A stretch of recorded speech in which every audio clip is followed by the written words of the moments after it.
અને સ્વાભાવિક છે કે જે રીતે મોકડ્રીલ થઈ હતી, બ્લેકઆઉટ કરવામાં આવ્યું હતું, એક પ્રકારનું એક એંધાણ હતો જ અને ક્યાંક ને ક્યાંક લોકોના હતો જ આઈડિયા કે ક્યારેક કંઈ પણ થઈ શકે છે બનશી અને એના લગભગ 24 કલાકમાં જ હાલ અત્યારે આપણે એ પણ બતાવી દીધું કે દિલ્હી અને પંજાબ વચ્ચે મેચ ચાલી રહી હતી. ધર્મશાળામાં આઈપીએલની મેચ છે રોકવામાં આવી છે.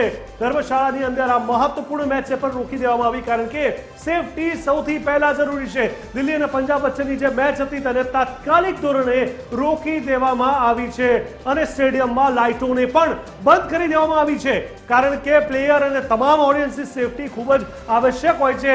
બંસી કહી શકાય કે માત્ર કાશ્મીર, જમ્મુ કે સરહદી વિસ્તાર જ નહીં, પરંતુ મને લાગે છે કે જ્યાં વધારે વિસ્તાર છે, જે સેન્સિટિવ વિસ્તાર છે, જે સરહદની નજીક છે, જ્યાં આ પ્રકારની મેચ અથવા સેલિબ્રિટીઓનો ક્યાંક જમાવડો છે, એ તમામ જગ્યાએ કહી શકાય કે ધ્યાન રાખવામાં આવી રહ્યું છે. બિલકુલ. એટલે જે રીતે અત્યારે તમામ સાવચેતીના ભાગરૂપે પહેલેથી તમામ જે એરપોર્ટ છે તે બંધ કરી દેવામાં આવ્યા હતા, ખાસ કરીને ઉત્તર ભારતના તમામ એરપોર્ટને બંધ કરી દેવામાં આવ્યા હતા.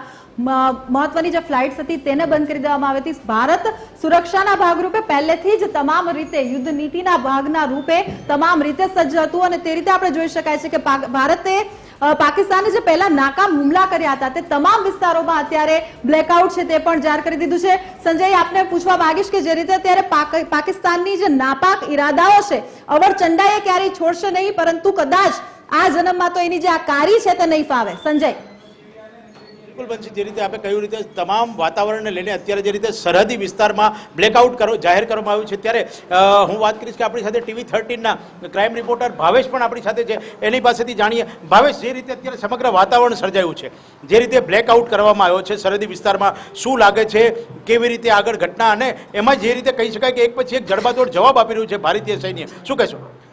સંજય, સૌથી પહેલા આપણે વાત કરીએ કે પાકિસ્તાન તેની જે નાપાક હરકતો છેલ્લા 2 દિવસથી કરી રહ્યું છે, ભારતે જે રીતે પહેલગામ હુમલાનો બદલો લીધો અને ત્યાંના જે આતંકવાદીઓ હતા તેમના નિશાના ઉપર મિસાઇલો છોડવામાં આવી, તેમને નષ્ટ કરવામાં આવ્યા, પરંતુ પાકિસ્તાન ગઈકાલ રાતથી જે રીતે બોખલાઈ ગયું છે, સતત બોર્ડર ઉપર ગોળીબાર કરવામાં આવી રહ્યું છે. છેલ્લા 2 કલાકથી વાત કરીએ તો ભારતના અલગ અલગ બોર્ડરના વિસ્તારો ઉપર જે રીતે ડ્રોનથી હુમલો કરવામાં આવી રહ્યો છે. પાકિસ્તાનની 2 જે રોકેટ છે જેની વાત કરીએ F-16 અને F-17, આ બંનેને ભારતના ડિફેન્સ સિસ્ટમે તોડી પાડી છે અને વાત કરવામાં આવે તો અનેક ડ્રોન હુમલા જે છે તેને નાપાક કરવામાં આવ્યા છે. ગુજરાતની વાત કરીએ સૌથી મહત્વની તો ગુજરાતમાં કચ્છમાં જે અલગ અલગ બોર્ડરના વિસ્તારો આવેલા છે જેમાં જખૌ હોય, માંડવી હોય કે પછી ભુજ હોય, ત્યાં અત્યારે હાલ બ્લેકઆઉટ જાહેર કરવામાં આવ્યું છે કારણ કે પાકિસ્તાન દ્વારા જેસલમેર ઉપર પણ હુમલો કરવામાં આવ્યો, જમ્મુમાં હુમલો કરવામાં આવ્યો, પઠાણકોટ જે વાત કરીએ તો જે બોર્ડર વિસ્તારો છે ત્યાંથી આ હુમલાઓ થઈ રહ્યા હોય અને તેને સતત ભારતની ડિફેન્સ સિસ્ટમ જેને આપણે સુદર્શન ચક્ર કહીએ છીએ કારણ કે તેનું કામ ખૂબ જ કારગત નીવડ્યું છે. જે રીતે 15 જગ્યાઓ પર ભારત પર હુમલા કરવાનો પ્રયાસ કરવામાં આવ્યો, જેમાં ગુજરાત પણ હતું, તે તમામ જગ્યાઓ પર હુમલા નિષ્ફળ કરવામાં આવ્યા અને અત્યારે ભારતની જે એરફોર્સ છે તે જમ્મુ એરપોર્ટ પરથી રવાના થઈ ચૂકી છે. આજની રાત પાકિસ્તાન માટે ખૂબ જ ભારે છે અને પાકિસ્તાનના સરહદી વિસ્તારમાં રહેતા લોકોને હવે ભોગવવું પડશે કારણ કે પાકિસ્તાન હવે ભારતના સામાન્ય નાગરિકો પર હુમલો કરી રહ્યું છે અને તેણે પોતાની જાતે યુદ્ધ જાહેર કરી દીધું હોય તેવું સ્પષ્ટપણે હવે લાગી રહ્યું છે. સંજય, પણ ભાવેશ, જે રીતે કહી શકાય કે આપે કહ્યું એ રીતે અત્યારે સતત આપણે ચર્ચા કરી કે ભારતે તો ફક્ત પહેલગામના હુમલાનો જવાબ આપ્યો છે અને કદાચ એટલું કહી શકાય કે આ એની મૂર્ખતા છે, આ એની ઉતાવળ છે, આ એની બોખલાહટ છે, પણ જે રીતે કહી શકાય કે રાવલપિંડીમાં ક્રિકેટની અત્યારે સિઝન ચાલી છે ત્યારે રાવલપિંડી સ્ટેડિયમ ઉપર જે રીતે ભારતનો હુમલો થયો, કદાચ એના કારણે નરેન્દ્ર મોદી ગઈકાલે નરેન્દ્ર મોદી સ્ટેડિયમને ઉડાવી દેવાનો એક ઈમેલ પણ આવ્યો હતો, આપ જાણો છો, અને એને લઈને કદાચ આજે જવાબ થયો છે. આ પાકિસ્તાનની બોખલાહટ ક્યાં સુધી અને કેવી રીતે કદાચ એની આવામને ભોગવવાનું આવશે? જે રીતે સંજય અત્યારે હાલની સ્થિતિ આપણે વાત કરીએ તો પઠાણકોટ હોય કે પછી રાવલપિંડી હોય, તમામ જગ્યાઓ પર ભારત અને પાકિસ્તાન સામસામે જે રીતે અલગ અલગ ડ્રોનથી હુમલો કરી રહ્યો છે અને વાત કરીએ તો ભારતે જે કર્યું તે ભારત પર હુમલો થયો તેનો બદલો લીધો, પરંતુ પાકિસ્તાન છેલ્લા 2 દિવસથી એક તરફ પાકિસ્તાનના જે નેશનલ સિક્યુરિટી એડવાઇઝર છે તે એવું કહી રહ્યા છે કે અમે ભારત તરફથી જો હુમલો નહીં થાય તો અમે હુમલો નહીં કરીએ. એક તરફ આવી વાતો થાય છે અને બીજી તરફ સીઝ ફાયરનું ઉલ્લંઘન થાય છે. ભારતના જમ્મુમાં કેટલાય નાગરિકો મરી ગયા છે અત્યાર સુધીમાં, પરંતુ આ તમામ બાબતોને લઈને જે રીતે અમેરિકાએ પણ પોતાનું વલણ અપનાવ્યું છે કે પાકિસ્તાન કોઈ પણ રીતે યુદ્ધને ન શરૂ કરે, જો એ શરૂ કરશે તો આગામી સમયમાં પાકિસ્તાનને ભોગવવાનું આવશે. આજની રાત આપણે વાત કરીએ તો પાકિસ્તાન તરફથી યુદ્ધ છેડાઈ ગયું છે. છેલ્લા 2 કલાકથી સતત ડ્રોનથી હુમલા કરવામાં આવી રહ્યા છે, મિસાઇલથી હુમલા કરવામાં આવી રહ્યા છે અને જેના કારણે ગુજરાત હોય, રાજસ્થાન હોય કે પછી જમ્મુ કાશ્મીર હોય, પંજાબ હોય, આ 4 રાજ્યો ઉપર હાઈ એલર્ટ કરવામાં આવ્યું છે. બીજી તરફ વાત કરીએ તો દિલ્હીમાં તમામ જે સરકારી કર્મચારીઓ છે તેઓની રજાઓ રદ કરી દેવામાં આવી છે. ગુજરાત પોલીસની રજાઓ રદ થઈ અને આ જ રીતે હવે કામગીરી કરવામાં આવશે.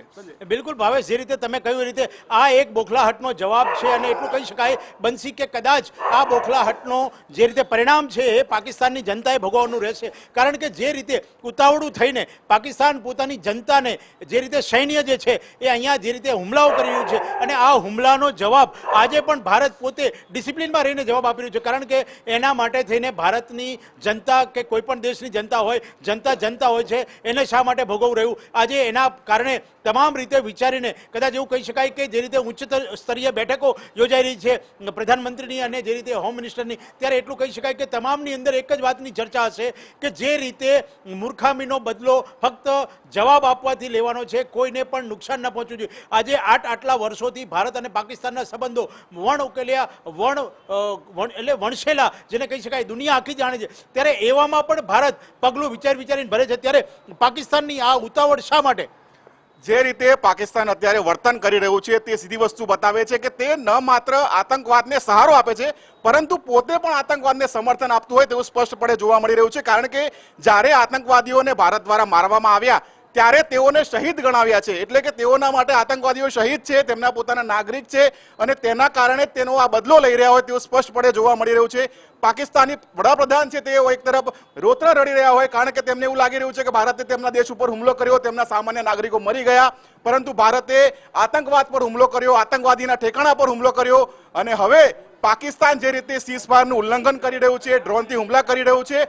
વાત કરવામાં આવે તો ધર્મશાળાની વાત કરીએ, પઠાણકોટ એરબેઝ ઉપર પણ હુમલાનો પ્રયાસ કરાયો હતો, પરંતુ સુદર્શન જે ભારતનું એર ડિફેન્સ કહેવાય છે તેણે એ હુમલાને નિષ્ફળ બનાવ્યું છે. ભારતની અંદર પાકિસ્તાનની એક પણ ડ્રોન કે મિસાઇલ પહોંચી શકી નથી, નુકસાન કરી શકી નથી, પરંતુ હવે પાકિસ્તાન છે તે ભારતની જનતા પર હુમલો કરી રહ્યો છે. ગુજરાતની જનતા પણ હુમલાનો પ્રયાસ કરી શકે છે કારણ કે ગઈકાલે જે રીતે ભુજમાંથી જે રીતે ડ્રોન મળી આવ્યું અને વાત કરીએ તો જેસલમેર ઉપર અત્યારે હુમલો કરવામાં આવી રહ્યો છે, જમ્મુમાં હુમલો કરવામાં આવી રહ્યો છે. એક બાદ એક ભારતની સેના તેનો જવાબ આપી રહી છે, પરંતુ ક્યાં સુધી આ રીતે ભારત ડિફેન્ડ કરતું રહેશે? ભારતે આતંકવાદ પર હુમલો કર્યો અને પાકિસ્તાન હવે ભારત પર હુમલો કરી રહ્યો છે. એટલે કે સીધું ભારત અને પાકિસ્તાનનું યુદ્ધ પાકિસ્તાન દ્વારા છેડવામાં આવી રહ્યું છે અને એવું સ્પષ્ટપણે જોવા મળી રહ્યું છે. અને હવે ટૂંક સમયમાં ભારત તેનો જવાબ આપશે અને પાકિસ્તાનને આ જવાબ સ્વીકારવો પડશે કારણ કે પાકિસ્તાને પોતાની નાપાક હરકત બતાવી દીધી છે.